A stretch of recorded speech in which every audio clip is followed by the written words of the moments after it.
إن الحمد لله نحمده ونستعينه ونستغفره ونعوذ بالله من شرور أنفسنا ومن سيئات أعمالنا من يهد الله فلا مضل له ومن يضلل فلا هادي له وأشهد أن لا إله إلا الله وحده لا شريك له وأشهد أن محمدا عبده ورسوله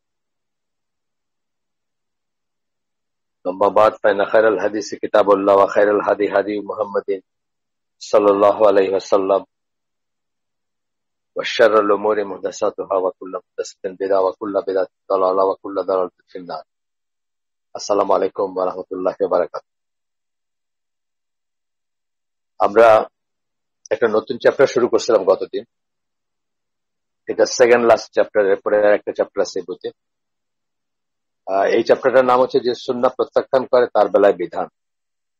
যে সুন্নাহ প্রত্যাখ্যান করে, সুন্নাহ মানি না, শুধু কোরআন মানি অথবা কিছুটা মানি কিছুটা মানি না সুন্নাহ, যে সমস্ত যে রুলিংস বা যে ব্যাপারগুলো সুন্নাহ শুট করে আমাকে সেগুলো মানি, কিন্তু যেগুলো আমার জন্য প্রবলেমেটিক সেগুলো মানি না, এই ধরনের ব্যাপারগুলো আসবে এখানে। এবং এই ব্যাপারটা খুব গুরুতর, কারণ আমাদের ভিতর আমাদের মাঝে এমন মানুষজন আছেন যারা এইসব খুব অকাতরে করেন, উইদাউট এনি মানে পরিণতির কথা চিন্তা করেন না, অথবা এটা কত গর্হিত সেটা চিন্তা করেন না। আমরা গতদিন দেখছি যে এটা ঈমান বিনষ্টকারী বিষয় একটাতে পড়ে। সেই ঈমান বিনষ্টকারী বিষয়ে আমরা যখন পড়ছি বা শিখছি তখন আমরা দেখছি যে ঈমান বিনষ্টকারী 12টা পয়েন্ট আমরা শিখছিলাম। তার ভিতরে 11তমটা ছিল এটা যে দ্বীন ইসলামের কোন অবিচ্ছেদ্য অংশ, যা কিছু দ্বীন ইসলামের একটা অংশ হিসাবে প্রতিষ্ঠিত, তার যে কোনো কিছুতে সন্দেহ প্রকাশ করা হচ্ছে অবিশ্বাস বা কুফরের সমতুল্য। এটা আমরা গতদিন পড়ছি এবং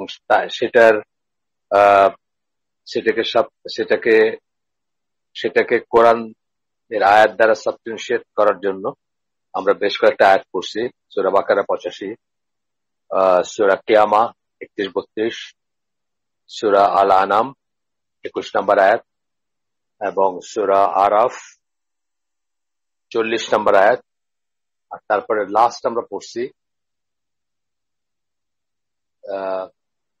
সূরা আনকাবুতের 47 নম্বর আয়াত।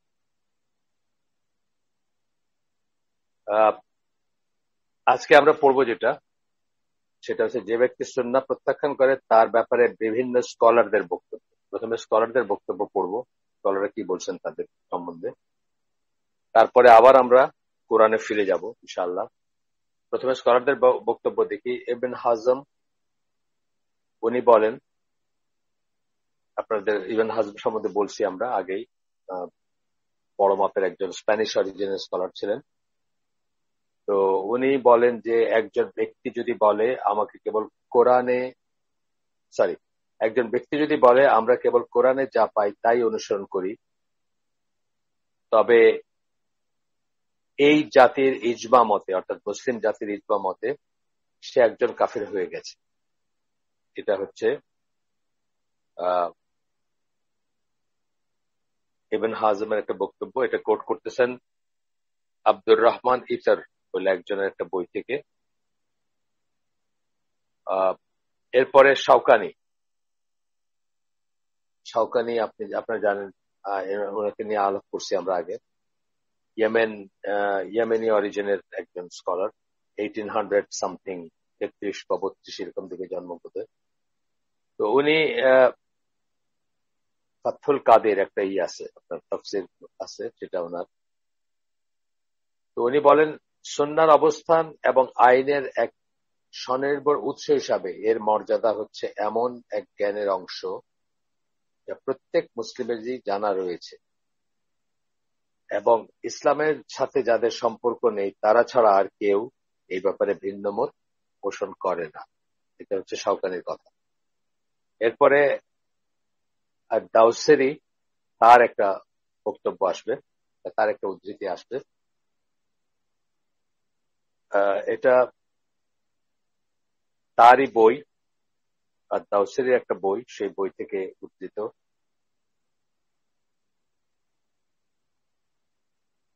আল আজবিবা আল মুফিদা লি মুবিম্মাত আল আকিদা, ইংলিশে লেখা, সেখান থেকে পড়তে হচ্ছে, মানে বইটার নাম ইংলিশে লেখা, আব্দুর রহমান আদ-দাওসেরি, তার বই থেকে।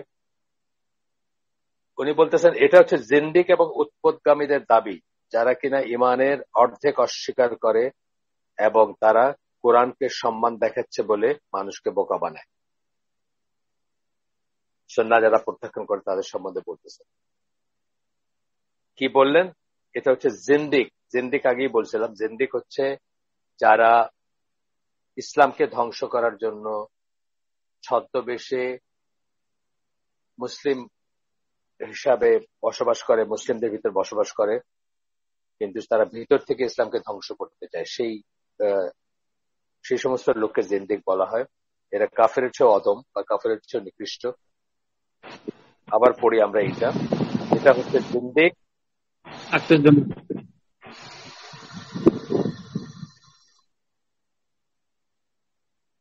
কারো মাইক্রোফোনটা অন হয়ে গেছে, মাইক্রোফোনটা অন হলে অন্যদের ডিস্টার্ব হয়। আচ্ছা, এটা হচ্ছে জিন্দিক এবং উৎপত্তিগামীদের, উৎপত্তিগামী মানে বিদাতি যারা, ডেভিয়েন্ট যারা, তাদেরকে উৎপত্তিগামী বলে। উৎপত্তিগামী বা হেরেটিক যারা, হেরেসি বলি না আমরা একটা কথা, সেখান থেকে হেরেটিক কথাটা আসছে। হেরেটিক যারা, তাদেরকে বলা হয় উৎপত্তিগামী। যারা কিনা ইমানের অর্ধেক অস্বীকার করে, অর্থাৎ সুন্নাহ অস্বীকার করে, এবং তারা কোরআনকে সম্মান দেখাচ্ছে বলে মানুষকে বোকা বানায়, কিন্তু তারা ভাবটা করে তারা কোরআন খুব রেসপেক্ট করে এবং শিরোধার্য মনে করে। এটা করে তারা মানুষকে বোকা বানায়। তার কারণ আমরা দেখে আসছি যে কেউ যদি সুন্নাহ না মানে তাহলে সে কোরআন মানতেছে, সেই দাবিটাই অসার।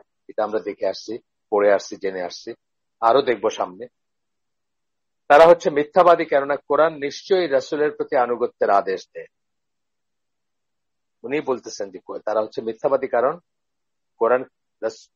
কোরআন নিশ্চয়ই রাসূলের আনুগত্যের আদেশ দেয়। আমরা দেখছি অনেক কটা আয়াতে দেখছি আমরা, যেখানে আল্লাহ বলেন যে রাসূলকে মানতে বলেন, এবং একটা আয়াতে ইন পার্টিকুলার একটা আয়াতের কথা আমরা বারবার বলছি, সূরা নিসার 80 নম্বর আয়াত, যেখানে যে রাসূলকে মানলো সে আল্লাহকে মানলো, এভাবে বলা হচ্ছে।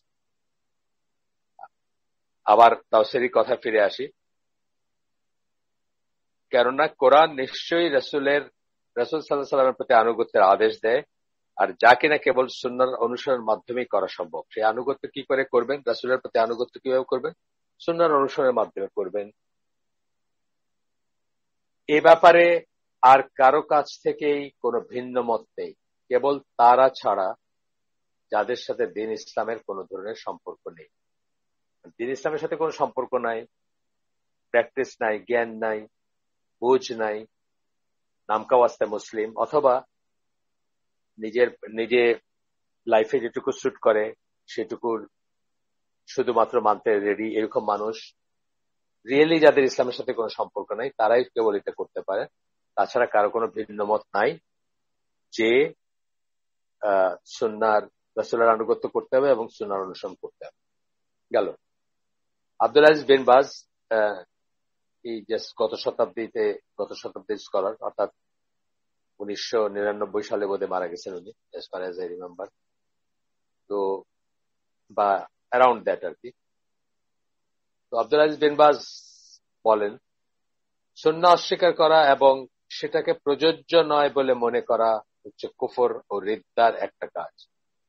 কুফর আর রিদ্দা বললেন। রিদ্দা কি? রিদ্দা হচ্ছে ফিরে যাওয়া, পিঠ প্রদর্শন করা, অথবা ইসলাম থেকে বের হয়ে যাওয়া। মুসলিম হওয়ার পরে বা মুসলিম থাকার পরে বা মুসলিম হিসেবে জন্মগ্রহণ করার পরে তারপরে অবিশ্বাসী হয়ে যাওয়া, এটাকে আমরা বলি রিদ্দা। যে করে সেই কাজটা তাকে আমরা কি বলি? মুরতাদ বলি। এবং আপনারা জানেন যে মুরতাদের শাস্তিটা অত্যন্ত কঠোর। ইসলামী স্টেট বা যেখানে ইসলামের শরিয়ার বিধান আছে সেখানে তার শাস্তি হচ্ছে মৃত্যুদণ্ড। তাকে ডেকে বোঝানো হবে, তওবা করতে বলা হবে, যদি সে ফিরে না আসে তাহলে তার শাস্তি হচ্ছে মৃত্যুদণ্ড। ইসলামী শাসন ব্যবস্থায় যেখানে আছে।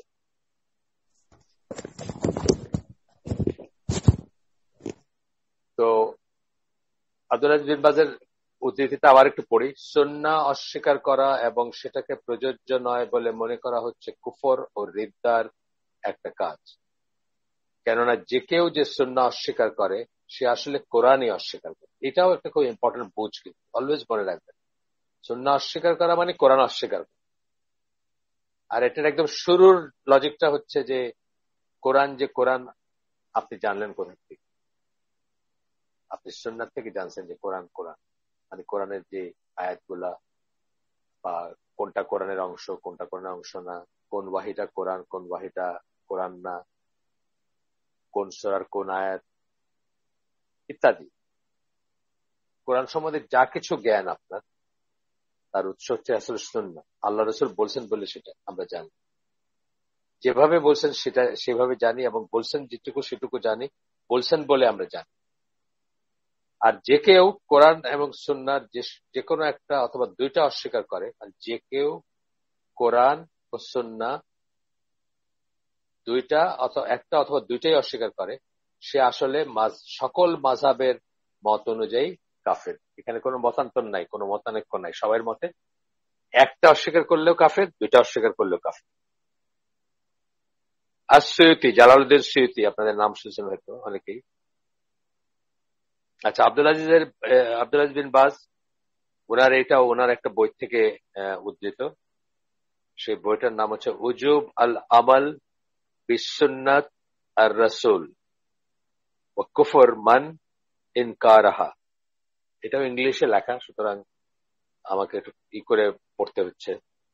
আরবিটা নাই এখানে, শুধুমাত্র ইংলিশ নাম আছে বইটার। মানে বইটার ইংলিশে যে নাম, আরবিটা ট্রান্সলেটেড করলে যে ইংলিশই হয় সেটা আছে। আচ্ছা, সৈয়দের ইটা পড়ি আমরা। সৈয়দ কি বলতেছেন, উনি বলেন নবী সাল্লাল্লাহু আলাইহি সাল্লামের হাদিস যা তার কোনো একটি কথা বা কাজের বর্ণনা, সেটাকে দলিল বলে গ্রহণ করতে যে অস্বীকার করে, তোমাদের জানা উচিত এবং আল্লাহ তোমাদের সকলের উপর রহম করুন যে সে একজন কাফের হয়ে গেছে, এবং কিয়ামতের দিন তাকে ইহুদি ও খ্রিস্টানদের সাথে অথবা আল্লাহ থেকে অন্য যে দলের সাথে ইচ্ছা করেন সেই দলের সাথে একত্রিত করবেন। এই কথাটা এইভাবে বলার মানে হচ্ছে আর যে কোনো দলের সাথে তাকে একত্রিত করবেন, কিন্তু সে মুসলিমদের একজন না। ঠিক আছে? আচ্ছা, এটাও আব্দুল আজিজ বিন বাজের বই থেকে উদ্ধৃত। আব্দুল আজিজ বিন বাজের বইতে উনি হয়তো এটা মেনশন করছেন, সেখান থেকে আসছে। এখানে আমরা এই অংশটুকু যেটুকু আজকে পড়লাম, এটুকু শুনে মনে হতে পারে যে কেবল স্কলারদের ইজমা, সেই জন্যই আমরা এটাকে মনে করতেছি যে এই ব্যাপারটা এরকম যে সুন্নাহ অস্বীকার করবে সে কাফের। এটা স্কলারদের ইজমা মতে আমরা মনে করছি, ব্যাপারটা তা না। আমরা স্কলারদের ইজমাটা বা স্কলারদের কথাগুলা কি করলাম যে তারা তাদের স্ট্যান্ড কি ছিল বা তাদের ইটা কি ছিল, তাদের অবস্থানটা কি ছিল সেটা জানার জন্য। এটা অত্যন্ত ইম্পর্টেন্ট, কারণ এই উম্মার গত 1400 বছরে বড় বড় স্কলার যারা ছিলেন, তারা ব্যাপারগুলোকে কিভাবে দেখছেন, কিভাবে, যেমন আমরা ইবন হাজম দিয়ে শুরু করলাম, উনি তো এখন থেকে রাফলি 1000 বছর আগের স্কলার।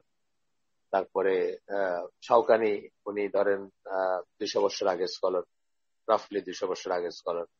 এভাবে আমরা আব্দুল আজিজ বিন বাজ হচ্ছেন জাস্ট এই এখন থেকে ধরেন 25 বছর আগে উনি বেঁচে ছিলেন, এরকম সময়ের স্কলার। তারপরে আমরা দেখলাম যে মানে সব সময় স্কলারদের, মানে সকল যুগের স্কলারদেরই দেখলাম একটু একটু করে। তারপরে এই কথাটা বলতেছেন এই লেখক যে ব্যাপারটা কিন্তু এমন নয় যে তা কেবল স্কলারদেরই, তা না। যেটা মানে স্কলারদের যদি ইজমা হইতো তা না, ব্যাপারটা হচ্ছে যে কোরআন থেকে এবং সুন্নাহ থেকে আমরা জানবো যে কোরআন থেকে এবং সুন্নাহ থেকে আমরা জানছি এবং জানবো যে সুন্নাহ অস্বীকার করার কোনো স্কোপ নাই, কারণ একজন মুসলমানের সুন্নাহ অস্বীকার করার কোনো স্কোপ নেই। বলতেছেন যে এখানে লক্ষ্য করার বিষয় হচ্ছে যে সুন্নাহ অস্বীকার করে তার অবিশ্বাস বা কুফর যে কেবল কিছু মানুষ বা স্কলারের অনুসিদ্ধান্ত, আর তাই সেটা নিয়ে বিতর্ক চলতে পারে, ব্যাপারটা কিন্তু সেরকম নয়। অথবা ব্যাপারটা কিন্তু এমনও নয় যে তা কেবলই স্কলারদের ইজমা। বাস্তবতা হচ্ছে এই যে বেশ কতগুলো আয়াত যেগুলো আমরা ইতিমধ্যে উপস্থাপন করেছি, তা থেকে পরিষ্কারভাবে বোঝা যায় যে, যেগুলো আমরা অলরেডি উদ্ধৃতি করছি এবং আরো দেখবো সামনে, এই এখনই দেখবো কয়েকটা, সেখান থেকে পরিষ্কার বোঝা যায় যে যে সুন্নাহকে দলিল হিসাবে গ্রহণ করতে অস্বীকার করে বা সুন্নাহর কর্তৃত্বকে অস্বীকার করে, সুন্নাহ যে একটা দলিল, আমরা কি এই বইটা, this book is all about authority and importance of সুন্নাহ। আমরা আগেই বলছি, একটা হচ্ছে অথরিটি। অথরিটি হচ্ছে এটা যে মানে তার কর্তৃত্ব কতটুকু, তার সুন্নাহ যে একটা দলিল, সুন্নাহ যদি কিছুকে আদেশ দেয় সেটা ফরজ হয়ে যায়, কিছুকে নিষেধ করলে সেটা হারাম হয়ে যায়। আল্লাহ রসুল সাল্লাল্লাহু আলাইহি ওয়াসাল্লাম কোনো আদেশ দিলে সেটা ফরজ হয়ে যায়, আল্লাহ রসুল সাল্লাল্লাহু আলাইহি ওয়াসাল্লাম কিছু নিষেধ করলে সেটা হারাম হয়ে যায়। সেই ব্যাপারটা সুন্নাহকে দলিল হিসাবে গ্রহণ করতে অস্বীকার করা, এটা বলতেছেন যে যে সুন্নাহকে দলিল হিসাবে গ্রহণ করতে অস্বীকার করে, অথবা ব্র্যাকেটে বলতেছেন সুন্নাহর কর্তৃত্বকে অস্বীকার করে, মানে অথরিটিকে, সুন্নাহর যে অথরিটি সেটাকে অস্বীকার করে, তার অন্তর ঈমান শূন্য, মানে তার অন্তরে কোনো ঈমান নাই এবং সে অবিশ্বাসীদের একজন। এই কথাটাই আবার আসবে কোরআনে কয়েকটা আয়াত পড়বো আমরা। প্রথমটা হচ্ছে সূরা নিসার 65 নম্বর আয়াত। অনেকবার এই বইতে, এই বই আমরা বা এই হালাকা, এই যে ধারাবাহিক হালাকা আমরা করতেছি এই সাবজেক্টের উপর, এটা করতে গিয়ে আমরা বহুবার এইটা পড়ছি, বহুবার এই আয়াতটা পড়ছি, আরেকবার পড়বো এখন।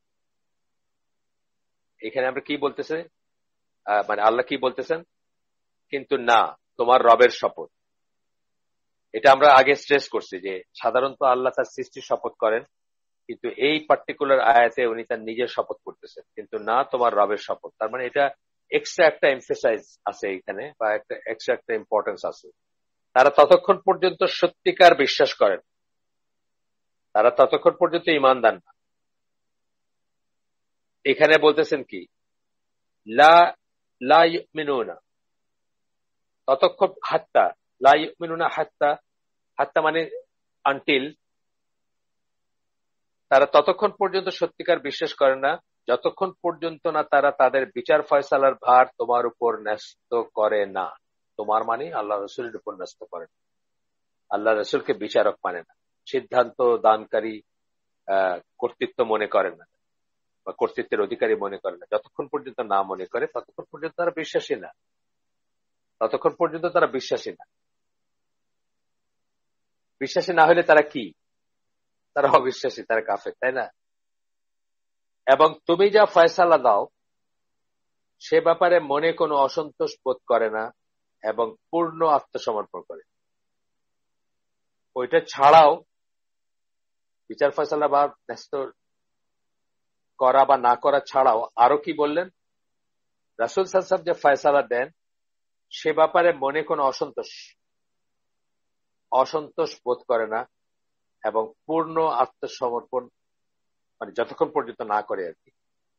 এবং তুমি যা ফয়সালা দাও সে ব্যাপারে মনে কোনো অসন্তোষ বোধ করে না এবং পূর্ণ আত্মসমর্পণ করে। তাইলে কি করতে হবে, একটা হচ্ছে যে সকল বিচার ফয়সালার ভার তার উপর ন্যস্ত করতে হবে, সকল কিছুর, সকল বিচার ফয়সালা, যত যত ম্যাটার্স যা বলি আমরা জীবিত অবস্থায় সেটা, আর আল্লাহ রসুল চলে যাওয়ার পরে কি তার রেখে যাওয়া কোরআন এবং সুন্নাহ, বা তার রেখে দেওয়া শরিয়া, তার রেখে দেওয়া বিধিবিধান, সেগুলোর উপর ন্যস্ত করতে হবে সকল বিচার ফয়সালা। এবং তারপরে সেখানে যেটা দেখবে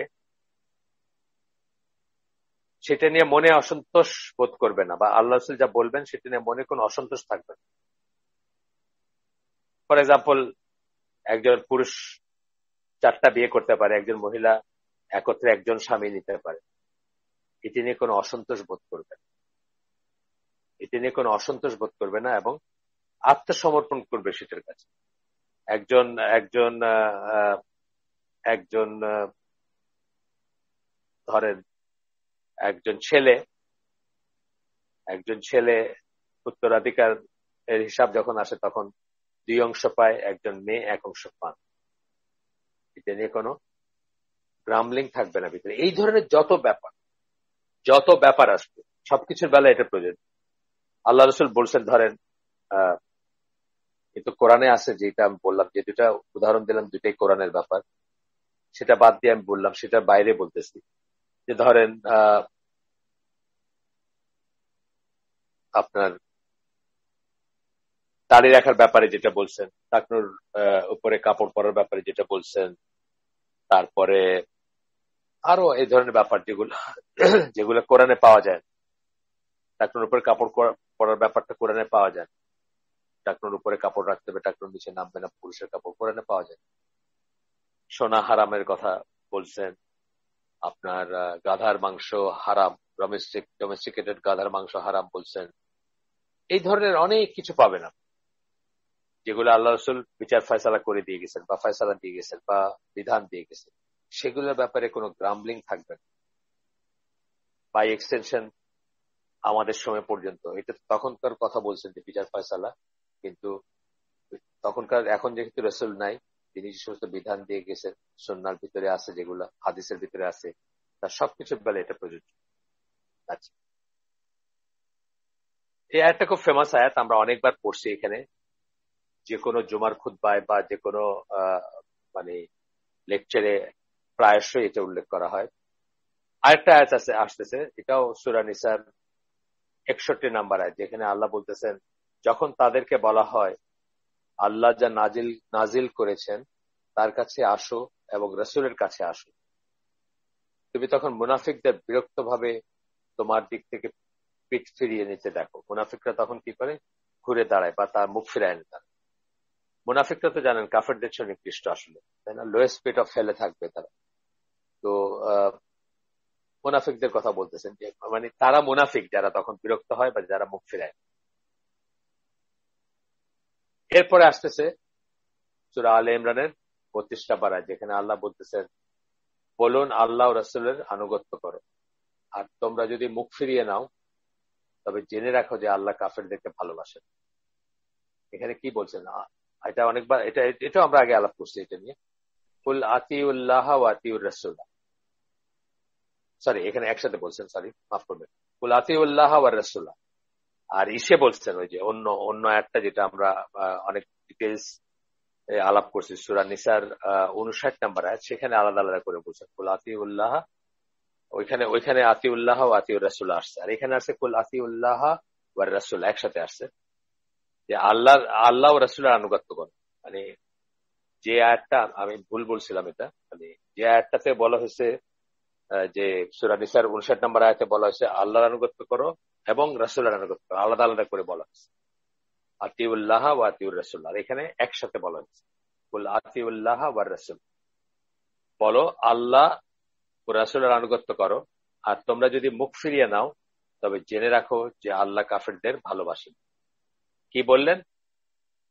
আল্লাহ এবং রাসূলের আনুগত্য থেকে এক প্যাকেটের ভিতরে আল্লাহ এবং রাসূল আলাদা করা যাবে না। এখানে আল্লাহর আনুগত্য, রাসূলের আনুগত্য আলাদা করার কোনো রাস্তা নাই। তো বলতেছেন যে আল্লাহ ও রাসূলের আনুগত্য করো, আর তোমরা যদি মুখ ফিরিয়ে নাও, মানে যে কোনো একটা, ওই যে একটু আগে বলছেন যে দুইটা, বা একটু আগে এই যে সিউতের ইসে বলছেন, আমরা পড়ে আসলাম যে এক সেকেন্ড, না সিউতের ইসে না, এটা হচ্ছে আব্দুল আজিজ বিন বাজের যে এটা কোটেশনটা আমরা পড়ছি, সেখানে উনি বলতেছেন, আর যে কোনো একটি, মানে কোরআন এবং সুন্নাহর একটি অথবা দুটি অস্বীকার করে, সে আসলে সকল মাযহাবের মত অনুযায়ী কাফের। তো এখানে যখন বলতেছেন যে আল্লাহ ও রাসূলের আনুগত্য করো, এখানে আল্লাহকে অস্বীকার করলে, রাসূলকে অস্বীকার করলে, বা আল্লাহর আনুগত্য না করলে বা রাসূলের আনুগত্য না করলে, অথবা দুইটারই আনুগত্য না করলে, মানে আল্লাহ এবং রাসূল দুজনের আনুগত্য না করলে, মানে যে কোনো ধরনের কি করলে, মানে এটা থেকে যদি আনুগত্য না করা হয় তাহলে কি, আর তোমরা যদি মুখ ফিরিয়ে নাও, এগুলো থেকে যদি মুখ ফিরিয়ে নেয় কেউ, তবে জেনে রাখো আল্লাহ কাফেরদেরকে ভালোবাসেন। সরাসরি কাফের বলতেছেন আল্লাহ, যারা মুখ ফিরিয়ে নেবে। আচ্ছা, এই পর্যন্ত এসে কোরআনের আয়াতের, মানে কোরআনের আয়াতের এইগুলো শেষ হলো। এই আয়াতগুলো দিলেন এই কথাকে সাবস্টেন্সিয়েট করার জন্য যে কেবলমাত্র স্কলাররাই যে বলছেন তা না, বা স্কলারদের ইজমা তা না, কোরআনেরও কথা সেটা, আগেও আমরা পড়ছি, আবারও পড়লাম সেটা। আচ্ছা, এরপরে বলতেছেন, বাস্তবে গোটা সুন্নাহকে অস্বীকার করার মাঝে এই কুফর বা অবিশ্বাস সীমাবদ্ধ নয়। গোটা সুন্নাহ মানে কি বলে, এরা কি বলে, কোরআনীরা কি বলে, অথবা যারা কোরআন অনলি তারা কি বলে যে আমরা শুধু কোরআন মানবো, সুন্নাহ মানবো। এখানে মনে হতে পারে যে গোটা সুন্নাহটাকে যে অস্বীকার করে সেটা তাহলে বোধহয় সে কাফের হবে। অথবা এটা মনে হতে পারে যে সুন্নাহর যে কনসেপ্টটা আছে, সুন্নাহ এজ এ কনসেপশন বা পারসেপশন, সুন্নাহ যেটা সেটাকে যে অস্বীকার করে সেই বুঝি কাফের, তাও না। সুন্নাহর কোন একটা বিধান যেটা নিশ্চিত সেটা অস্বীকার করা মানেও কিন্তু সে অবিশ্বাসী হয়ে যাবে, এটা আমরা পড়ব। বাস্তবে গোটা সুন্নাহ অস্বীকার করার মাঝে এই কুফর বা অবিশ্বাস সীমাবদ্ধ নয়, বরং রাসূল সাল্লাল্লাহু আলাইহি সাল্লামের বরাত দিয়ে যে কেউ যা কিছু শোনে, রাসূল সাল্লাল্লাহু আলাইহি সাল্লামের বরাত দিয়ে যে কেউ যা কিছু শোনে, সে যদি নিশ্চিত হয় যে সত্যিই তা রাসূলের কাছ থেকে এসেছে, এটা একটা একটা পয়েন্ট, একটা নোক্তা দিয়ে রাখেন। এই কথাটার মানে হচ্ছে যে এইখানে একটা স্কোপ আছে আপনার তাহকিক করার বা গবেষণা করার, যে আসলে এটা রাসূল সাল্লাল্লাহু আলাইহি ওয়াসাল্লামের কাছ থেকে আসছে, এবং সেটা গুনার কাজ না। যদি আপনি না জানেন, যদি আপনি নিশ্চিত না হন, আপনি যদি ভেরিফাই করতে চান যে আসলে এটা রাসূল সাল্লাল্লাহু আলাইহি ওয়াসাল্লামের কাছ থেকে আসছে কিনা, সেটা কিন্তু গুনার কাজ না, বা সেটা কিন্তু কুফরের কাজ না, সেটা আপনি করতে পারেন। এই জন্য এই ক্লসটা জুড়ে দিয়েছেন। সে যদি নিশ্চিত হয় যে সত্যি রাসূল সাল্লাল্লাহু আলাইহি ওয়াসাল্লামের কাছ থেকে তা এসেছে, ওই জিনিস যে যে যে বিধানটা বা যে কথাটা যে যেইটা আপনি শুনতেছেন, তবে সেটা অস্বীকার করার নামই কুফর। তাইলে গোটা সুন্নাহ না, অথবা সুন্নাহ এজ এ পারসেপশন বা কনসেপশন যেটা, সেটাও না। যে কোনো একটা বিধান, যে কোনো একটা রুলিং আল্লাহ রসুলের বরাত দিয়ে যখন শুনবেন আপনি, আর আপনি যদি নিশ্চিত হন যে সেটা আল্লাহ রসুলের কাছ থেকে আসছে, তাহলে সেটা অস্বীকার করার নামই হচ্ছে কুফর। নিশ্চিত হওয়া মানে কি? হাদিসটা যদি সহি হয়, তাই না? সহি হাদিস মানে তো নিশ্চিত হওয়া, মানে আপনি নিশ্চিত হইলেন যে হাদিসটা সহি। হ্যাঁ, আপনার কোন একটা জিনিস আপনি না শুনে থাকতে পারেন, কোনোদিন না শুনে থাকতে পারেন, এরকম অনেক জিনিস এখনো আমরা এখনো শুনি, আরে এটা তো কখনো শুনি নাই। যেমন ধরেন, একটা হাদিস আছে যেখানে বলা হচ্ছে যে আহ, যে যে মুসলিম বা মুমিন প্রতিদিন কিছু না কিছু সাদাকা না করে, ফেরেশতারা তাকে আল্লাহর কাছে রিপোর্ট করেন যে সে কৃপণ, সেই হিসাবে রিপোর্ট করেন। এই হাদিসটা যেমন আমি সামারিটা বললাম, শুধু হাদিসের এক্সাক্ট টেক্সট বা মতন বলি নেই। এই হাদিসটা ধরেন আমি এখন থেকে 1 বছর আগে শুনছি, তার আগে কখনো শুনিনি, হইতে পারে, এবং শুনে আমি অবাকও হয়েছি। এই পর্যায়ে ধরেন আমার যদি মনে হইতো যে আসলে কি এটা সহিহ হাদিস, আমি একটু দলিল দেখতে পারতাম, এটা কি সহিহ হাদিস কিনা, এটা সম্বন্ধে হাদিস বিশারদ যারা তারা যে তাহকিক করছেন সেটা কি, সেটা কি সহিহ আসছে কিনা। যেহেতু আমি শুনি নাই কোনোদিন, আমার মনে হতে পারে যে এই কথা তো কারো মুখে কখনো শুনিনি। কিন্তু যখন জানলাম যে এটা আল্লাহ রসুলের কাছ থেকে আসছে নিশ্চিত, অর্থাৎ সেই হাদিস, দলিল দেখলাম, যদি আমার যোগ্যতা থাকে দলিল দেখলাম, তারপরে কিন্তু এটাতে সন্দেহ পোষণ করা অথবা এটাকে করার কোনো স্কোপই থাকবে। এই কথাটাই বলতেছেন এখানে, যে রাসূলের বরাত দিয়ে যে কেউ যা কিছু শোনে, সে যদি নিশ্চিত হয় যে সত্যি তার রাসূল সাল্লাল্লাহু আলাইহি ওয়াসাল্লামের কাছ থেকে এসেছে, তবে সেটা অস্বীকার করার নামই হচ্ছে কুফর। এখানে আরেকটা কথা বলাটা দরকার আমি মনে করি, যে এখানে কি বলতেছে যে অস্বীকার করা মানে একটা জিনিস, আর করতে অপারগ হওয়া মানে আরেকটা জিনিস। অনেক জিনিসই দেখবেন একটা বিধান আছে, কিন্তু আমরা হয়তো সেই জিনিসটা করতে পারতেছি ফর সাম রিজন, আমাদের ইমানি দুর্বলতা, আমাদের আমাদের অলসতা, অথবা আমাদের যে পরিবেশ প্রতিবেশে আমরা থাকি সেসবের কারণে, নানা কারণে আমরা হয়তো করতে পারতেছি। করতে না পারে একটা জিনিস, আর ব্যাপারটা অস্বীকার করা আরেকটা জিনিস। এটাও কিন্তু আমরা খেয়াল করব। যেমন ধরেন সুদী ব্যাংকের চাকরির কথা বলতেছি, বা সুদের সম্পৃক্ততার কথা বলতেছি। এটা নিয়ে একজন ভাই খুব মনোকষ্টে আমাকে একটা দিছিলেন, এবং আমি সেটা ডক্টর সাইফুল্লাহকে জিজ্ঞেস করছিলাম। ডক্টর সাইফুল্লাহ 9 মিনিটের একটা আনসার দিচ্ছেন, খুবই খুবই জ্ঞান গর্ব একটা রুলিংটা আমি আপনাদের সাথে ইনশাল্লাহ শেয়ার করবো। জানাটা অত্যন্ত ইম্পর্টেন্ট, কারণ অনেক সময় আমরা কিন্তু বোথ সাইডে লাইন ক্রস করি। আমরা একজন মানুষ সুদী ব্যাংকে চাকরি করে, আমরা অনেকে বুক দিয়ে বলে ফেলি যে উনি তো জাহান্নামী, ওনার তো কোনো ইবাদত কবুল হবে না। এই কথাগুলো ঠিক না। এই কথাগুলো ঠিক না, এবং এই কথাগুলো এবার ঢালাভাবে বলা উচিত না। যাই হোক, যে প্রসঙ্গে আমার সুদী ব্যাংকের কথাটা মনে আসলো সেটা হচ্ছে যে ধরেন সুদের সম্পৃক্ততা হারাম, সুদী ব্যাংকে চাকরি করা হারাম, বা সুদের ব্যাপারে অত্যন্ত কঠোর কথা বলছেন আল্লাহ রসুল সাল্লাল্লাহু আলাইহি সাল্লাম, এবং আল্লাহ রসুল দুজনেই বলছেন, বা কোরআন এবং সুন্নাহ দুইটাতে আসছে। ইয়েট এখানে একটা জিনিস বুঝতে হবে যে একজন মানুষ সুদ সম্পৃক্ত বলেই সে আল্লাহ রসুলের বা আল্লাহর বিধানকে অস্বীকার করতেছে তা নাকি। সে হয়তো সেটা পালন করতে পারতেছে না কোনো কারণবশত, অথবা অলসতা বশত, অথবা লোভ বশত, অথবা কি বলবো, টাকা পয়সার প্রয়োজন বশত, বা টাকা পয়সার প্রতি তার টান, সেই জন্য পারতেছে না, যে কোনো কারণে পারতেছে না। কিন্তু সে যদি স্বীকার করে যে ওই বিধানটাই ঠিক, আল্লাহ যা বলছেন, আল্লাহ রসুল যা বলছেন সেটাই ঠিক, সুদ হারাম, সুদ সম্পৃক্ততা হারাম, সুদ সম্পৃক্ত থাকা উচিত না মানুষের, এমনকি সুদী ব্যাংকে চাকরি করা উচিত না, এই জিনিসটা যদি সে স্বীকার করে তাহলে কিন্তু সে কাফের না। দুটা আলাদা জিনিস। সে পালন করতে পারতেছে না কিন্তু সে স্বীকার করে। যদি সে স্বীকার করে সে গুনাহগার, মানে সে হয়তো বড় গুনাহগার, কবিরা গুনাহগারী, কিন্তু সে কাফের না। কিন্তু যে সেটাকে অস্বীকার করে, এখানে অস্বীকার করার কথাটা আসছে, খেয়াল করবেন এটা। আমি জাস্ট একটু ডিফারেন্সটা বলে দিলাম আর কি, যে আমরা কিন্তু সুন্নাহ সবকিছু সবসময় যে পালন করতে পারতেছি তা না, আমরা পারফেক্ট না। সুন্নাহর এমনকি ইম্পারেটিভ যেগুলো আদেশ সূচক কথা, সেগুলোও কিন্তু হয়তো আমরা সবকিছু পারতেছি না পালন করতে। আমরা ফলিং শর্ট একটা কথা আছে না, আমরা হয়তো সেটাতে মানে আহ, আহ, সেটা আমাদের পারফেক্ট না। আমরা হয়তো ধরেন কথার কথা ধরেন 100%, 100টা নির্দেশের ভিতর হয়তো আমরা কেউ 60, 70, 80টা বা 85টা করতেছি, বা 90টা করতেছি। তারপরে আমরা কিন্তু পারফেক্ট না, আমাদের 10টা কম রয়ে যাচ্ছে, বা 20টা কম রয়ে যাচ্ছে। সেটা না, কিন্তু এখানে অস্বীকার করার কথা বলা হচ্ছে। কিন্তু অস্বীকার করা একটা জিনিস, আর ফলিং শর্ট আরেকটা জিনিস। আচ্ছা, এরপরে বলতেছেন আরেকজনের উদ্ধৃতি আসবে এখন। সুলাইমান ইবন শাহমান, তার একটা উদ্ধৃতি আসবে একটা বই থেকে। বইটা ওনার নাম, বইটা আরেকজনের বই। বইটা হচ্ছে আব্দুল ওয়াহাব আব্দুল লতিফ বলে একজনের বই, আল মুখতাসার ফি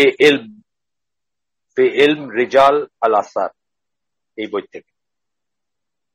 আচ্ছা, স্কলারদের ভিতরে এই ব্যাপারে কোনো মত পার্থক্য নেই যে, উদ্ধৃতিটা পড়তেছি আমরা, কোটেশন, কোন ব্যক্তি যদি কিছু কিছু বিষয়ে নবীকে বিশ্বাস করে এবং কোন বিষয়ে নবীকে অস্বীকার করে, তবে সে ইসলামে প্রবেশ করে না। তবে সে হচ্ছে তার মতো, বা ওই ব্যক্তির মতো যে ফরজ কাজ অস্বীকার করে। এটা হচ্ছে সুলাইমান ইবন শাহমান তার কথা। একই গোতে, সেম বই থেকে ইবন বাত্তার একটা উদ্ধৃতি আসতেছে। তিনি বলেন, রাসূল সাল্লাল্লাহু আলাইহি ওয়াসাল্লাম যা নিয়ে এসেছেন, কোন ব্যক্তি যদি তার একটি ছাড়া সবকিছুতে বিশ্বাস করে, একটা শুধু করতেছেন, একটা, যে টাকনোর উপর কাপড় পরাটা জরুরি না, আমি এটা বিশ্বাস করি না, আল্লাহ রসুল এটা বলছেন, বা আমি এটা বিশ্বাস করি না, এটা ঠিক না। আল্লাহ রসুল বলছেন জানলো সে, জেনেও বলতেছে এটা ঠিক না। আমরা তো আগেই পড়লাম যে সে তাহকিক করতে পারে যে সত্যি আল্লাহ রসুল এটা বলছেন। সো সে তাহকিক করলো, করে দেখলো যে হ্যাঁ আল্লাহ রসুল এটা বলছেন, তারপরে বলতেছে এটা এখন আর প্রযোজ্য না, বা এটা ঠিক। এই জন্য আমি টাকনোর উপর কাপড় পরার কথাটা বললাম, যেটাকে আমরা অনেকেই খুব লাইটলি নেই। এটা করতে না পারে একটা জিনিস, ধরেন ওয়েস্টার্ন ওয়ার্ল্ডে যারা থাকতেছেন তারা হয়তো অস্বস্তি বশত বা কোনো কারণ বশত করতে পারতেছেন, ওইখানে হয়তো মানে মানে প্যান্ট কিনে কাটবেন, ট্রাউজার কিনে কাটবেন, কোনো একটা জিনিস, কোন একটা ওজোর আছে তার, যেটা যাই হোক, কিন্তু উনি বললেন, অস্বীকার করলেন যে না, ইটস নট ইম্পর্টেন্ট, বা উনি বললেন যে না এটা ঠিক না, সেই কথাটা। এই জন্য টাকনোর উপরে কাপড় করার কথাটা বারবার বলতেছি। জিনিসটা অ্যাপারেন্টলি খুব ছোট একটা জিনিস মনে করেন অনেক, বা অ্যাপারেন্টলি খুব আনইম্পর্টেন্ট একটা জিনিস মনে হবে অনেকের কাছে, কিন্তু এটা কিন্তু আসলে খুবই ইম্পর্টেন্ট। কেন ইম্পর্টেন্ট? কারণ আল্লাহ রসুল এটাকে জাহান্নামের সাথে সম্পৃক্ত করছেন, এটা করতে না পারে কি জাহান্নামের সাথে কি করছেন, রিলেট করছেন। সুতরাং এটা খুব ইম্পর্টেন্ট জিনিস। শুধু তাই না, শুধু জাহান্নামের সাথে রিলেট করেন নাই, আরেকটা এসে বলছেন যে আল্লাহ তার দিকে তাকাবেন না কিয়ামতের দিন। কিয়ামতের দিন আল্লাহ সেই ব্যক্তির দিকে তাকাবেন। অত্যন্ত ব্যাড নিউজ সেটা। যাই হোক, আপনার রাসূল যা নিয়ে এসেছেন, ইবন বাত্তা তারা একটা ওই উদ্ধৃতিটা আমরা শেষ করিনি। রাসূল যা নিয়ে এসেছেন, কোন ব্যক্তি যদি তার একটি ছাড়া সবকিছুতে বিশ্বাস করে, শুধু একটা মানি না আর সবকিছু মানি, এরকম যদি কেউ বলে, এবং সেই একটি প্রত্যাখ্যান করে, বিশ্বাস করে না প্রত্যাখ্যান করে, মানে সবকটাতে বিশ্বাস করে, একটা ছাড়া সবকিছুতে বিশ্বাস করে, কিন্তু ওই একটাকে সে প্রত্যাখ্যান করে, আমি এটা মানি না, আমি এটা ঠিক মনে করি, তবে সে সকল স্কলারের মত অনুযায়ী একজন কাফের। তাইলে সে সকল স্কলারের মত অনুযায়ী ইজমা মতে একজন কাফের। অত্যন্ত ভয়ঙ্কর কথা না এগুলো। আমার তো মানে শুনলেই কেমন লাগে যে মানে কত মানুষ আছে আমাদের চারপাশে ছড়ায় ছিটে আছে যারা এইরকম একটা কেন বহু কয়টাতে বিশ্বাস করেন, বহু কয়টাকে মানে, বহু কয়টাকে মানে অস্বীকার করে, জাস্ট বিকজ তার লাইফস্টাইলের সাথে যায় না, অথবা তার আপনার প্রচলিত পরিবেশ প্রতিবেশে যা চলতেছে তার সাথে যায় না, সেখানে সে হয়তো আউটকাস্ট হয়ে যাবে, বা সামাজিক ভাবে সে হয়তো বিচ্ছিন্ন বোধ করবে, বা সমাজ থেকে বিচ্ছিন্ন হয়ে যাবে, এরকম চিন্তা করে সে, অথবা সমাজে মুখ দেখাতে পারবে না, বা সমাজে মানে স্ট্যাটাস থাকবে না তার, সে সমস্ত কারণে কিন্তু বহু মানুষ বহু কিছু মানতে পারে। আচ্ছা, আমরা একটু আগাই। এতক্ষণ পর্যন্ত আমরা যেটা আলোচনা করলাম এই চ্যাপ্টারের আন্ডারে, যারা সুন্নাহ অস্বীকার করে তাদের বেলায় বিধান কি, সেটা এখানে কিছু জিনিস আছে পরিষ্কার করা দরকার, যেন আমরা ভুলে পতিত না হই বা ভুল না করে বসি, মানুষের প্রতি জাজমেন্টে ভুল না করি, বা মানুষকে মানে বিচার করতে ভুল না করি, অথবা মানুষকে অ্যাসেস করতে বা মানুষের সাথে মুআমালাতে যেন ভুল না করি, সেই জন্য কিছু জিনিস ইম্পর্টেন্ট। এখানে বলতেছে যে তিনটা বিষয় সেরকম। প্রথমত বলতেছেন একটি হাদিস সহিহ কিনা, আমি বলে ফেলছি এগুলো আগে কিছু কিছু, আবারও আমরা রিপিট করব। একটি হাদিস সহিহ কিনা সে ব্যাপারে সন্দেহ পোষণ করা, এবং একটা হাদিসকে সহিহ জেনেও তার বক্তব্যের সত্যতাকে অস্বীকার করার ভিতর তফাৎ রয়েছে। ঠিক আছে, সহিহ জেনেও আমি তাকে অস্বীকার করতেছি সেই হাদিসকে, সেটা একটা ব্যাপার। আর একটা হাদিস সহিহ কিনা সেই ব্যাপারে সন্দেহ পোষণ করা, অথবা সেটা নিয়ে গবেষণা করতে শুরু করে দেওয়া, সেটা কিন্তু আলাদা জিনিস। যেটা আমি বললাম যে ধরেন আমি যখন প্রথম শুনলাম এই হাদিসটা, যে প্রতিদিন যে সাদাকা না করে ফেরেশতারা তাকে সেই দিন, মানে আজকে সাদাকা করলেন না, কিছু না কিছু সাদাকা করলেন না, তো আপনার ব্যাপারে রিপোর্ট হয় যে একজন কৃপণ, মানে আমি সামারিটা শুধু বললাম, বলতেছেন আপনার ফুল টেক্সট না। এই যে ব্যাপারটা, আমি তো যেদিন প্রথম শুনছি আমি একটু অবাক হয়েছি যে সত্যি কি এরকম একটা হাদিস আছে। আমি খোঁজ করতে শুরু করছি দলিল। অনেক সময় আপনি এরকম একটা জিনিস শুনবেন যেটা আপনি আগে কখনো শুনেন। হ্যাঁ, আপনি যদি সে সময় দলিল খুঁজতে শুরু করেন, সহিহ কিনা সেটা তাহকিক করেন অথবা জানতে চেষ্টা করেন, এটি দোষের কিছু না, সেটা বলতেছেন আগে যে তফাৎ আছে। আবার পড়ি, প্রথমত একটি হাদিস সহিহ কিনা সে ব্যাপারে সন্দেহ পোষণ করা, এবং একটা হাদিসকে সহিহ জেনেও তার বক্তব্যের সত্যতাকে অস্বীকার করার ভিতর তফাৎ রয়েছে। উপরে বর্ণিত দ্বিতীয় ব্যাপারটা হচ্ছে অনেকটা এইরকম যে কেউ বলছে, দ্বিতীয় ব্যাপারটা মানে কি, সহিহ জেনেও আপনি সত্যতাকে অস্বীকার করার যে ব্যাপারটা সেটার কথা বলতেছেন। দ্বিতীয় ব্যাপারটা হচ্ছে অনেকটা এইরকম যে কেউ বলছে আমি জানি নবী বলেছেন, কিন্তু আমি তা বিশ্বাসযোগ্য মনে করি না, অর্থাৎ আমি তা ঠিক মনে করি। যেটা আমরা টাকনুর উপরে কাপড় পরার ব্যাপারটা নিয়ে একটু বললাম, ছেলেদের টাকনুর উপরে ইজার বা লুঙ্গি বা তোপ বা পায়জামা সেটা রাখাটাকে, টাকনু ঢেকে যাবে না, সেটার ব্যাপার একটা আমি উদাহরণ দিচ্ছি। এরকম অনেক কিছু আছে, এটা সুদ আছে, এটা পর্দার ব্যাপার আছে। পর্দার ব্যাপারে আমরা জানি নবী এটা বলছেন, কিন্তু স্টিল আমি এটা বিশ্বাস করি না, বা আমি এটা মানতে পারি না, বা এটা মানা সম্ভব না, এই রকমের স্ট্যান্ড গুলা বা এরকমের স্ট্যান্স গুলা। আচ্ছা, এটাই হচ্ছে সালমান এবং ইবন বাত্তার মত, সরি, এটা হচ্ছে সালমান বা ইবন বাত্তার মতো স্কলাররা যেটাকে অবিশ্বাস বলে বর্ণনা করেছে। এটাই হচ্ছে আমরা যে দুইটা উদ্ধৃতি পড়ে আসছি, সেই দুইটা উদ্ধৃতির সারমর্ম। আপনাদের এই মাত্রই পড়ে আসছি আমরা, তাও আরেকবার পড়ি আমি, জাস্ট আপনারা যেন রিলেট করতে পারেন সহজে। ওনারা বলছেন এখানে একটা ভুল আছে কোথাও, সালমান, এখানে সালমান বলতেছেন, কিন্তু প্রথম এটাতে সুলাইমান আছে কথা, সুলাইমান এবং ইবন বাত্তা হবে সুলাইমান এবং শাহমান, এখানে সালমান আসছে, এটা একটা ভুল আসছে, হয়তো ভুল আছে কোথাও। আচ্ছা, আমরা একটু পড়েছি স্কলারদের ভিতরে এই ব্যাপারে, সুলাইমান এবং শাহমানের যেটাই, সেটা হচ্ছে স্কলারদের ভিতর এই ব্যাপারে কোনো মত পার্থক্য নেই যে কোন ব্যক্তি যদি কিছু বিষয়ে নবীকে বিশ্বাস করে এবং কোন বিষয়ে নবীকে অস্বীকার করে, তবে সে ইসলামে প্রবেশ করে না, তবে সে হচ্ছে তার মতো যে কোনো ফরজ কাজ অস্বীকার করে। এটি ছিল একজনের বক্তব্য। আরেকজনের বক্তব্য ছিল রাসূল সাল্লাল্লাহু আলাইহি ওয়াসাল্লাম যা নিয়ে এসেছেন, কোন ব্যক্তি যদি তার একটি ছাড়া সবকিছুতে বিশ্বাস করে, তবে সেই একটিকে প্রত্যাখ্যান করে, তবে সে সকল স্কলারের মত অনুযায়ী একজন কাফির। এটা ছিল আরেকটা উদ্ধৃতি, যে কথা বললেনি। আচ্ছা, দ্বিতীয় ব্যাপারটা হচ্ছে, প্রথম ব্যাপারটা গেল এটা, প্রথম পয়েন্টটা, যেগুলো আমাদের খেয়াল করা উচিত, যে আমরা যেন কারোর প্রতি অবিচার না করি বা কাউকে ভুল না বুঝি।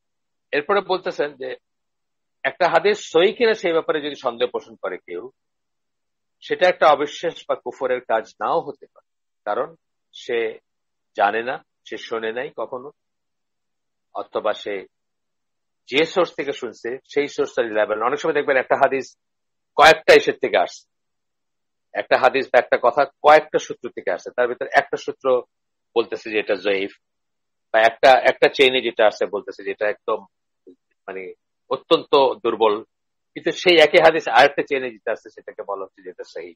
এটা হইতে পারে যে একজন ওই দুর্বল চেইনেরটা দেখছে, যেটা বলছে না এটা তো সহি না, বা এটা তো মনে হচ্ছে সহি না, কিন্তু সে আরেকটু গবেষণা করে দেখলো যে আসলে এটার সহি চেইনেও আসছে বা সহি হাদিসও আছে, মানে আরেকটা বর্ণনা হচ্ছে সহি, এরকম হইতে পারে, এরকম হয়। এখানে বলতেছেন যে অবশ্য তা নির্ভর করে, মানে এই যে সে ইনোসেন্ট, সে অবশ্য তা নির্ভর করে ওই নির্দিষ্ট হাদিসটি কতটুকু প্রতিষ্ঠিত এবং সর্বজন বিদিত তার উপর, কতটুকু প্রতিষ্ঠিত এবং কতটুকু সর্বজন বিদিত, মানে সবাই জানার মতো কিনা। আছে না অনেক হাদিস আছে গরিব হাদিস, যেগুলোকে আমরা বলি গরিব হাদিস, কোনগুলোকে বলি যেগুলা কম শোনা গেছে বা কম চেইনে আসছে বা কম এসে আসছে, কম মানে অত অত অত জানা না সবার কাছে, বা অত বেশি চেইনে আসে নাই, বা অত বেশি মানুষের মুখে শোনা যায়নি, বা অত বেশি রাবির কাছ থেকে আসে নাই, সেরকম হইতে পারে। তাইলে কতটুকু প্রতিষ্ঠিত বা কতটুকু সর্বজন বিদিত তার উপর ডিপেন্ড করে। যেমন ধরেন সুদ হারাম, এটা সর্বজন বিদিত, এটা জানার, এটা এটা এটা প্রতিষ্ঠিত, এটা এটা সম্বন্ধে বা এই বিধানটা যেখান থেকে আসছে এটা না শোনার কোনো কারণ নেই। বা ধরেন সালাতের যে গুরুত্ব দিয়ে গেছেন আল্লাহ রাসূল সাল্লাল্লাহু আলাইহি ওয়াসাল্লাম, যেভাবে বলছেন, সেটা না শোনার কোনো কারণ নেই। কিবলা কোনটা আমাদের, সেটা না শোনার কোনো কারণ নেই। মানে আমি বলতেছি যেগুলো একদম সবার জানা ব্যাপারগুলো, সেগুলোর ব্যাপারে এই এক্সকিউজ খাটবে না। কিন্তু যদি সেরকম না হয়, একটা হাদিস আপনি হয়তো ফার্স্ট টাইম শুনছেন, এটা হইতেই পারে। সে যাই হোক, হাদিস সহি কিনা সেটা বাছ বিচার করা হচ্ছে হাদিস বিশেষজ্ঞদের কাজ। সেটাও আসলে বাছ বিচার করা হাদিস বিশেষজ্ঞদের কাজ। আমরা যদি না শুনে থাকি কোনো হাদিস বা কোনো একটা রেয়ার হাদিস শুনলাম, তখন আমরা নিজেরা তাহকিক করতে শুরু করবো, মানে কি আমরা নিজেরা ওইটার হাদিসের মান বিচার করবো, সেটা কিন্তু আমি বলিনি। আমরা কি করব, আমরা হাদিস বিশারদ যারা, হাদিস বিশেষজ্ঞ যারা, যেখানকার হাদিস সেটা, সেখানে গিয়ে আমরা দেখবো তারা কি বলছেন, তারা কি এটাকে সহি বলছেন কি না বলছেন, আলবানি কি বলছেন, বুখারী কি বলছেন, মুসলিম কি বলছেন, বা আরো অন্যান্য সূত্রে আমরা খোঁজ করবো। আমরা নিজেরাই করতে যাব না, অথবা লিভিং হাদিসের স্কলার যারা, তাদের কাছে গিয়ে জিজ্ঞেস করবো যে আচ্ছা বলেন তো এই হাদিসটা সহি কিনা। ওরা বলবে আচ্ছা এটা তো সহি হাদিস, আচ্ছা আমি কখনো শুনি নাই, হ্যাঁ ঠিক আছে আপনি শোনেন নাই কিন্তু হাদিসটা সহি। এই এই ব্যাপার। সেকেন্ড যে পয়েন্টটা বলতেছে, তিনটা ব্যাপার বলছেন কি করতে, আমরা আমরা মনে রাখবো। আজকে ইনশাল্লাহ আমরা এই চ্যাপ্টার শেষ করে দিব।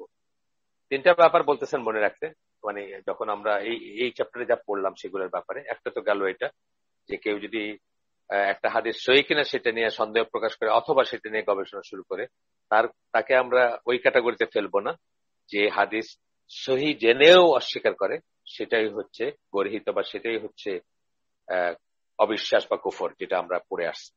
দ্বিতীয়ত হচ্ছে কোরআনের সুপ্রতিষ্ঠিত হওয়া সত্ত্বেও সুন্নাহ সম্বন্ধে কারো অজ্ঞতা ক্ষমা করা যেতে পারে, যেমনটা একজন নতুন ধর্মান্তরিত ব্যক্তির বেলায় করতে পারে, যে কোরআনের দলিল প্রমাণের সংস্পর্শে আসেন, অথবা সে কেবল ওই ধরনের লোকের সংস্পর্শে এসেছে যারা সুন্নাহ অস্বীকার করে। তাহলে দেখুন, দুইটা ওজোর থাকতে পারে। একটা হলো সে মুসলিম, নতুন মুসলমান, কোরআন সম্বন্ধে অতটা জ্ঞান নাই। কোরআন যে এটা বলছে, ধরেন এই যে 65 নম্বর আয়াত যেটা পড়লাম, যে তারা ততক্ষণ পর্যন্ত বিশ্বাসী না যতক্ষণ তারা তাদের সকল অ্যাফেয়ার রসুলের কাছে ন্যস্ত করে, বিচার আচারের জন্য, বিচার ফয়সালার জন্য তার কাছে ন্যস্ত করে। এই শুনে আসলাম আমরা, যেটা এটা সে পড়ে নাই, এটা সম্বন্ধে সে জানেন, ধরেন একজন মানুষ।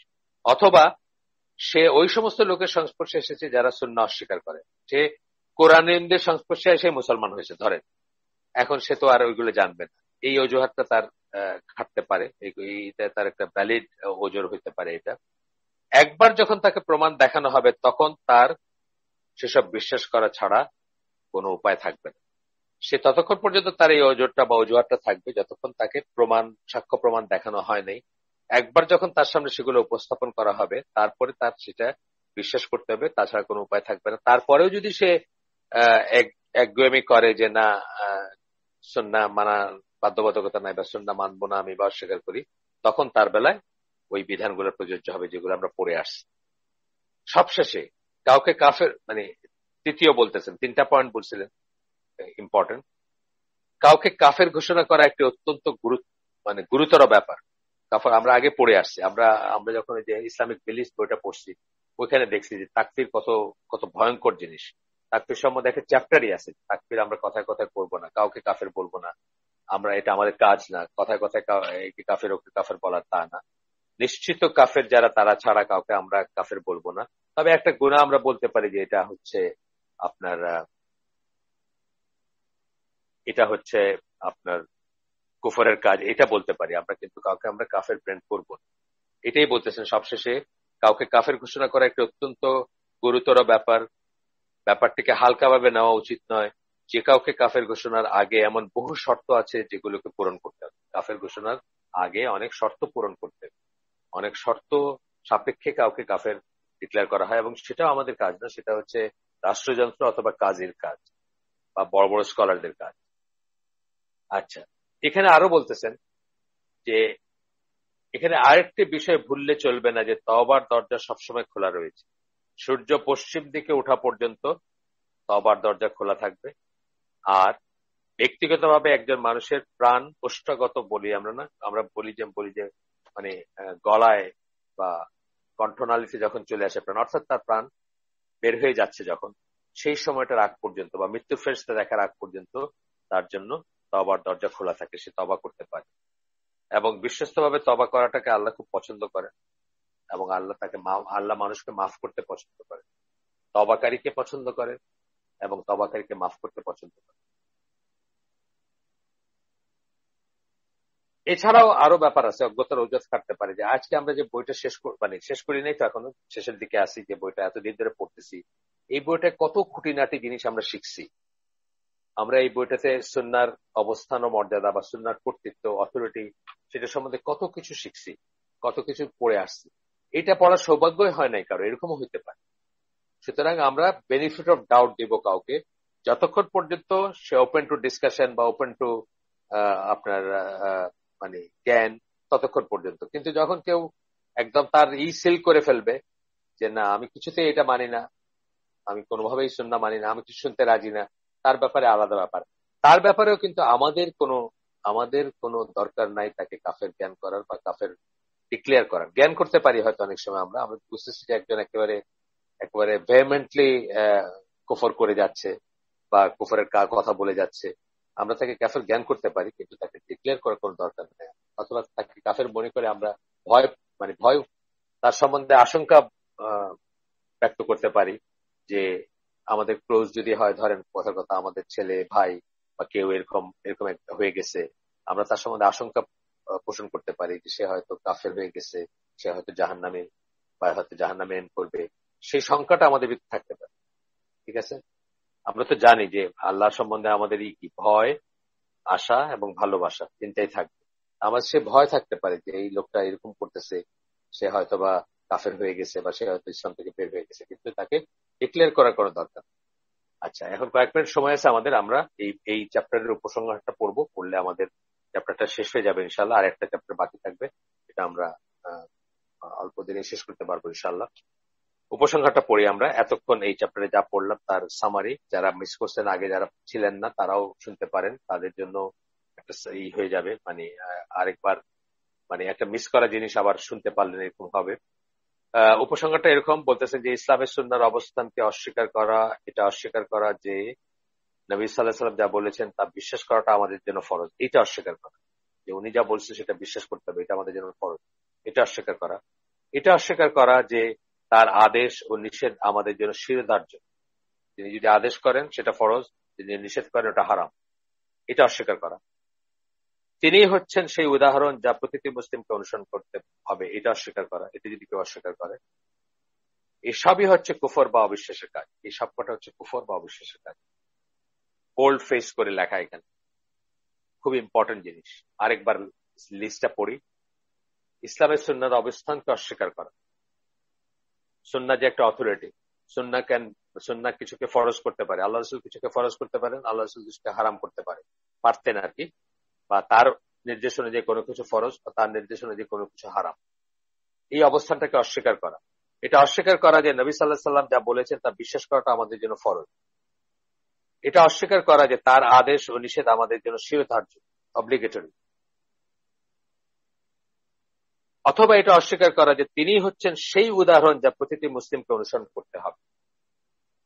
এগুলো অস্বীকার করা, এই সবই হচ্ছে কুফর বা অবিশ্বাসের কাজ। কিন্তু এইটা ঠিক যে আমরা তার মতো তাকে অনুসরণীয় বা অনুকরণীয় উদাহরণ জেনেও আমরা হয়তো তার মতো হইতে পারবো না। আমরা উইল ফল মানে শর্ট, আমরা আমরা আমরা আমাদের ডেফিসিয়েন্সি থাকবে, সেটা একটা ব্যাপার। আর উনি পারফেক্ট উদাহরণ, উনি আমাদের একমাত্র উদাহরণ, উনি আমাদের জীবনের উদাহরণ, তিনি হচ্ছেন সেই উদাহরণ প্রতিটি মুসলিমকে অনুসরণ করতে হবে, এটা অস্বীকার করা হচ্ছে আরেকটা জিনিস। আচ্ছা, পরিষ্কার প্রমাণ দেখানোর পর বা ব্যাখ্যা করার পরেও যদি কোনো ব্যক্তি ইচ্ছা করে বা জেনে শুনে ওই ধরনের বিশ্বাস ধারণ করা অব্যাহত রাখে, পরিষ্কার প্রমাণ দেখাই দিলাম, সব এক্সপ্লেন করলাম, যেমন এই বইটা পড়লাম, এই বইটা আমাদের সাথে যারা ছিলেন, তারপরে যদি কেউ মনে করেন যে সুন্নাহর মর্যাদা অস্বীকার করার মতো বিশ্বাস পোষণ করেন, সেসব যদি অব্যাহতভাবে করে থাকেন, তবে সে ইসলামের গণ্ডির বাইরে চলে যায়, বরং সে একজন কাফির। তাইলে সে একজন কাফের, সে আর ইসলামের ভিতর থাকে না। এই পৃথিবীতে তাকে একজন অবিশ্বাসী বা কাফের বলে গণ্য করতে হবে, এই পৃথিবীতে তাকে এইভাবেই গণ্য করতে হবে। একজন মুমিন ভাইয়ের প্রতি যে কারো যে ভালোবাসা ও সম্মান দেখানোর কথা, সে সেটা পাওয়ার যোগ্য না। কেউ যদি ইনসিস্টিংলি অস্বীকার করে, প্রমাণ দেখানোর পরে, বোঝানোর পরে, ধরেন এই বইটাতে আমরা যা কিছু ডিসকাস করলাম, এই সমস্ত দলিলগুলোর পরেও যদি কেউ করে, তাহলে সে একজন কাফের। সেটাও আবার কিন্তু আমরা জেনেরিক সেন্সে বললাম, মানে একজন পার্টিকুলার কাউকে বলতেছি না, আমরা জেনারেল রুলিংটা বলতেছি। মৃত্যুর পূর্বে সে যদি তওবা না করে, তবে তার সকল সৎকর্ম তার কোনো কাজে আসবে না এবং আখিরাতে চিরতরে জাহান্নামের আগুনে নিক্ষিপ্ত হবে। মৃত্যুর পূর্বে যদি তওবা করে, সেটা আমরা নাও জানতে পারি কেউ করলো বা না করলো, সে যদি তওবা না করে তবে সে চির জাহান্নামে হবে। এর অর্থ এই নয় যে আমরা তড়িঘড়ি করে অন্যদের কাফের বলে সম্বোধন করবো। উপসংহারে বলতেছে যে কেউ এই ধরনের ব্যাপারে সবসময় সতর্ক থাকা উচিত এবং নিশ্চিত করা উচিত যে তারা দিন বিরোধী বিশ্বাস পোষণ করে, যারা দিন বিরোধী বিশ্বাস পোষণ করে তাদের কাছে পরিষ্কার দলিল উপস্থাপন করা হয়েছে। কাফের জ্ঞান করার উপরে এটি জানা থাকা দরকার যে তার কাছে দলিল উপস্থাপন করা হয়েছে, তথাপি সে সেগুলো অস্বীকার করছে এবং সে ফিরে আসে নাই বা সে কারেক্ট করে নাই নিজেকে। বাস্তবে সবচেয়ে ভালো হচ্ছে এই ধরনের ব্যাপারগুলো দিনের ব্যাপারে যাদের গভীর জ্ঞান রয়েছে সেই ধরনের স্কলারদের হাতে ছেড়ে দেয়, যেটা আমরা আগেই বলছি যে এটা রাষ্ট্রযন্ত্রের কাজ, এটা কাজীর কাজ অথবা মুস্তাহিদ আলেমদের কাজ, এটা আমাদের কাজ না। তবে কোরআন ও সুন্নাহর দলিল সমূহ স্পষ্ট, সেগুলো অবশ্যই মেনে চলতে হবে এবং সেগুলো অবশ্যই প্রকাশ্যে বলতে হবে। দুইটা জিনিস বললেন, একটা হল যে মেনে চলতে হবে, আরটা হচ্ছে প্রকাশ্যে বলতে হবে। কোরআন সুন্নাহর দলিলগুলো প্রকাশ্যে বলতে হবে। এটা বলতে কোনো লজ্জা হওয়া উচিত না যে বেপর্দা কেউ, একজন মহিলা বেপর্দা চলতেছে, সে কবিরা গুনাহ করতেছে। এটা স্পষ্ট পরিষ্কার ভাবে বলতে হবে। এখানে কোনো কাচুমাচু করলে বা হিকমা অথবা সামাজিক ভাবে কেমন দেখায় এগুলো করলে হবে না। যদি বলার প্রয়োজন হয় যেখানে, সেখানে বলতে হবে। বা কেউ সুদ খাইতেছে, সে একটা গর্হিত কাজ করতে বলতে হবে। কেউ টাকনোর নিচে কাপড় পরতেছে, সেটা যে ভালো একটা জিনিস সেটা বলতে হবে। সৎ কাজে আদেশ, মন্দ কাজে নিষেধের আওতায় পড়ে যাবে সেগুলো অবশ্যই মেনে চলতে হবে এবং অবশ্যই প্রকাশ্যে বলতে হবে। এই ধরনের ব্যাপারে আবেগের কোনো স্থান নেই। আবেগের স্থান নেই মানে বোঝাতে যাচ্ছেন যে কার মনে কি লাগবে, কার কে কষ্ট পাবে, এটা করলে আমরা বলি না, আমরা অনেক সময় এগুলো এই যুক্তিগুলো দেখাই, যেগুলো বলা উচিত না, কাউকে জাজ করা উচিত না, সে কষ্ট পাবে, সে তার মতো আছে, ঠিক আছে, আমি আমার মতো আছি, ঠিক আছে। না, এগুলা এগুলা সৎ কাজে আদেশ, মন্দ কাজে নিষেধের আওতায় এগুলোকে বলতে হবে বা এগুলোকে প্রোটেস্ট করতে হবে, ডিপেন্ডিং অন কোন সিচুয়েশনে কি, ডিপেন্ডিং অন কোন অবস্থা কি। ধরেন মানে আমি আপনাদেরকে বলি অনেক সময় যে ধরেন বাসে চলতেছেন, জোরে একটা মিউজিক বাজেছে, উঠে গিয়ে বলবেন যে মিউজিকটা বন্ধ করেন, আমার অসুবিধা হচ্ছে, যদি আপনার ক্ষমতা থাকে। অথবা যদি দেখেন যে আপনি মানে কোনো বিপত্তি হবে না, বড়সড় কিছু হবে না। কিন্তু এমন সিচুয়েশন হতে পারে যেখানে এটা বলা, এখন ইন্ডিয়ায় বাসে একটা গান বাজে, আপনি উঠে গিয়ে এটা বলা খুব ডিফিকাল্ট হবে, অথবা আরেক দেশে বাজিয়ে দিচ্ছে, আপনার হয়তো ডিফিকাল্ট হবে। যাই হোক, যতক্ষণ পর্যন্ত না কোরআন এবং সুন্নাহর সহিহ দলিল থেকে পরিষ্কার সুনির্দিষ্ট প্রমাণ করা যাবে যে ওইরকম একজন ব্যক্তিকে কাফের বলে গণ্য করতে হবে এবং এই রায়ের পথে কোনো অন্তরায় নেই, ততক্ষণ পর্যন্ত আরেকজন ব্যক্তিকে কাফের ঘোষণার কোনো অধিকার কারণ নেই। বারবার বলতেছেন এটা যে আমরা অনেক সময় মানুষকে কাফের ব্র্যান্ড করি বা করি, মানুষকে তাকফির করি, অনেকেই করে, অনেক মানুষই করে, সেটা যেন আমরা না করি, এই জন্য বারবার বলতেছেন।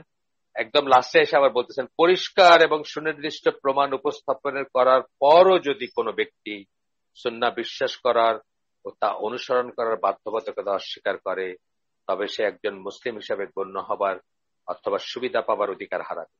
এটাই হচ্ছে কোরআন, সুন্নাহ এবং স্কলারদের ইজমার ঘোষণা। আমাদের আজকের আয়োজন এখানে শেষ। সুবহানাকা আল্লাহুম্মা ওয়া বিহামদিকা আশহাদু আল্লা ইলাহা ইল্লা আনতা আস্তাগফিরুকা ওয়া আতুবু ইলাইক। আমরা যে শুনলাম তার ভিতরে ভালো কিছু শুনে থেকে সমস্ত প্রশংসা আল্লাহ, আলহামদুলিল্লাহ। খারাপ কিছু শুনে থেকে সমস্ত ব্যর্থতা আমার এবং সেটা শয়তানের তরফ থেকে। আল্লাহ আমাদেরকে তৌফিক দেন যে ভালো শুনলাম তার উপর আমল করার। আসসালামু আলাইকুম ওয়া রাহমাতুল্লাহি ওয়া বারাকাতুহু।